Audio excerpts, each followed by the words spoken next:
In this video, we'll talk about what you do at the end of the conversation. I know this can be a sticking point for a lot of people building the business and getting customers. I know for me it was as I was learning how to do it and I started training my team to do it. For a long time, I tried to train people to always say one thing or to always ask for the sale or to always do this or always do that. And I found out that having that blanket, always do this action item or that action script, it didn't work because every situation is different. Every person you're talking with is different. So there's a variety of possible outcomes that you can do. And the more you do it, the more you talk with people, the better you'll get at it. And you also just have to use your judgment and your gut call as far as what the next best step is. So some possible outcomes. It may be best to sample if you're using a product and you're using a product that lends itself to sampling. Like a meal replacement shake or a diet bar or anything like that. Those are great products to sample. It may be appropriate to ask for a referral, or if the person mentions some in the conversation like, oh, you know what? Sally or my husband or my spouse would be interested in this. Make sure you get the person's information and just say, hey, before we hop off here, you mentioned that Sally might be interested in that. Could I grab her phone number and just give her a quick call to see if she's interested?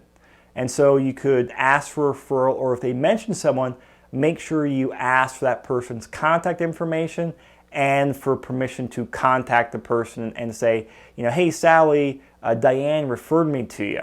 And then you can go into why and use your short personal endorsement.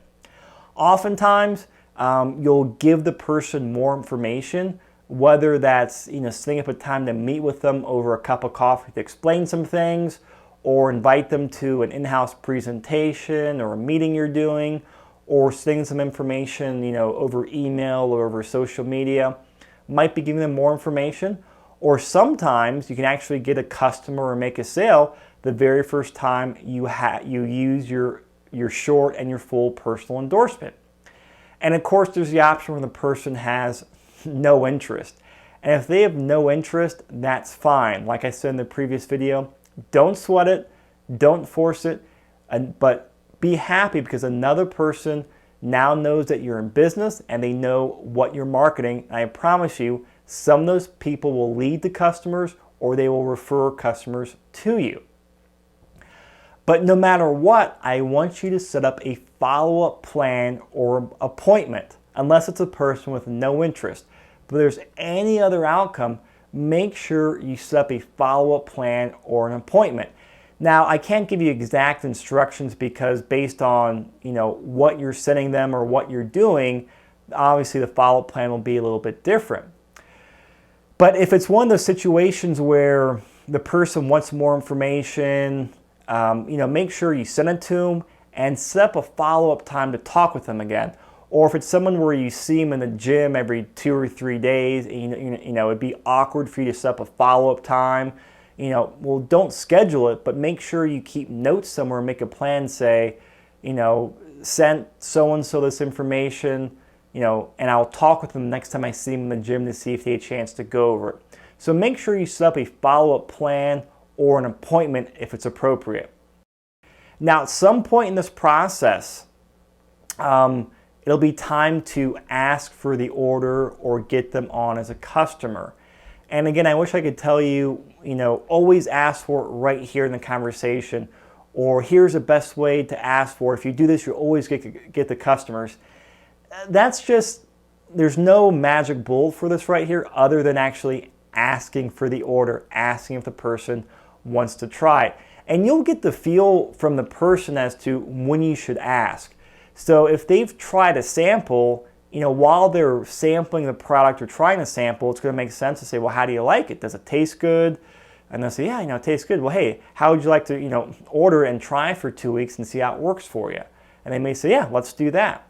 Or if you're giving them, sending them information, you will probably, when you follow up with them, you'll kind of have that gut feeling if they need more information or if it's time to ask for the order and move to the close step. Now, I'll give you a very, very, very simple script to use on how to get customers. Because the biggest reason people don't get orders and don't get customers is because they don't ask for it. And even if you ask for it in the wrong situation, they say no, don't sweat it. This is nothing high pressure. This is, we're not going to bombard the person. This is just simply asking, hey, would you like to try the product? Or hey, would you like to get started with it? Would you like to order a month's supply? Would you like to get started with the service? Would you like to take our 20-day test drive? Or whatever you, keep it simple. Would you like to try it? And pause. Let the person say yes, let the person say no, or let them ask a question. But all you do is say, would you like to try it? And then you pause. And you don't speak until they speak. And sometimes there might be that 5-second or 10-second pause in there. Now, if the person says no or is hesitant about placing an order or trying the product, there's a couple scenarios as to why. The first thing you do is ask why. Just say, something like, is there any particular reason why not? And depending on the product or the service or situation will be different, but ask why and ask for clarification. Sometimes people are just hesitant because, it's their hard-earned money and they don't want to just give it away or spend it on something that gives them no benefit. So sometimes letting them know about your guarantee, like your company's guarantee, can go a long way. You can say, well, you know what? There's actually a 30-day money-back, no questions asked guarantee. So if you take the product, and even if you use it for the entire month and you don't like it, you can send back an empty bottle and the company will refund you 100% of the product price. Or if it's just a bad timing or they need more information, well then follow up later. Or if the person is obviously just has no interest whatsoever or they're rude to you, don't sweat it.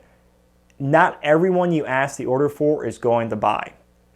And if they do say no, or once you take them through that process and those questions and they say no, don't take it personally. They're not rejecting you. They're just saying, you know what, at this time, this product is not the right thing for me. And the best thing to do here, besides not taking it personally, is once you're done the conversation, jot down a note in like your iPhone or your journal, and then work with your mentor or your upline and give them a recap. Okay, I did this with this person, I did that with this person, I said this, and they said this. Anything I could have done better. You use it as a learning experience. Now, if the person says, yes, I would like to try the product, or yeah, let's order it. Just use a very simple script. It's so much money for a 30-day supply, or whatever it is for your product or service. I just need your form of payment and shipping address. What's your shipping address?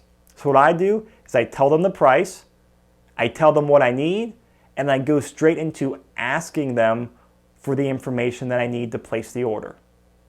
It's that simple.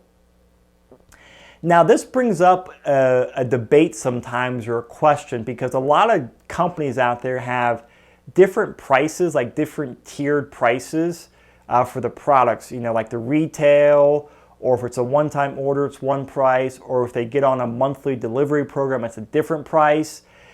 What I like to do, I like to give people the best price. And this may not work for your company or product, but for example, with my company, we've got like the wholesale price, which is if someone just orders a product as a one-time, for a one-time amount, let's say it'd be $50. But if they if they get on an auto ship, which is the monthly delivery of it, they get 10% off that product and anything else they order, so it'd be $45.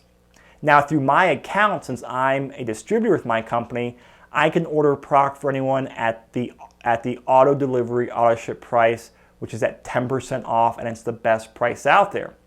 So to keep things simple and to avoid any objections or things that come up, I always give people the best price, and I don't mention anything other than I might say, hey, if you like this product, we can actually get you set up on an auto delivery every month, but we won't worry about that until you try this product to make sure it's right for you.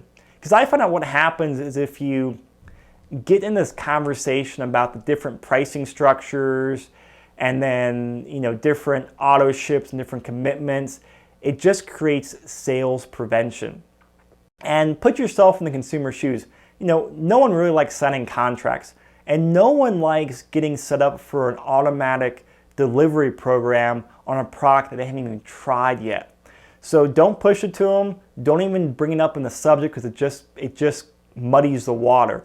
Just give them the best price, and then down the road as you follow up with them, we'll turn them into a long-term customer and a customer for life. Because remember, you just want that person to try the product, and once people try it, they're a lot more likely to order again, and once people spend money with you, they're a lot more likely to spend money with you again on an ongoing basis. So keep it simple, silly, and just give them the best price and do a one-time order form if it applies to your product, your situation, and your company. Now here's the immediate follow-up schedule I use, and this is what you should do if you have like a physical product as well. You'll know roughly when the package should arrive. You know where it's shipping from, you know where it's shipping to their house, and how long it should take, or you can actually look at the tracking number once you place the order. So I always like to call a day or two after the package is supposed to arrive. Just a quick call, hey, did you get the package? And if they did, say, great, was everything in there as it should be? Or I'll ask them a question to make sure they got what they needed. And I'll make sure they know what to take or how much to take of it. Because sometimes with nutritional supplements, it's taking more than one pill or more than 2 pills or something like that. And I've had more than my fair share of people read the label, but read it incorrectly and take the wrong dosage of the product. And, it's nothing, like it's been nothing bad for them, but they're either not taking, they're taking a quarter of the dose, and so they're not going to feel the benefits, or they're taking too much and they're kind of wasting some money. So I always ask them, did you get the product? Is everything in there? And I make sure they know how much to take and when to take it or whatever is appropriate. And then within 7 days of that call, usually about a week later, I'll check in again to make sure that the product's going well for them, to make sure they're using it actually, and make sure they're taking it, and see if they have any questions. And this is sometimes where you can get them to order another product or answer more questions, but it's just delivering great customer service. And then I'll check in about 7 to 14 days after that again to make sure that they're still taking the product, things are going well, and that's where I'll go for the next order for the second month or the next supply, and that's where I'll bring up the auto ship program or the auto delivery program if it's appropriate.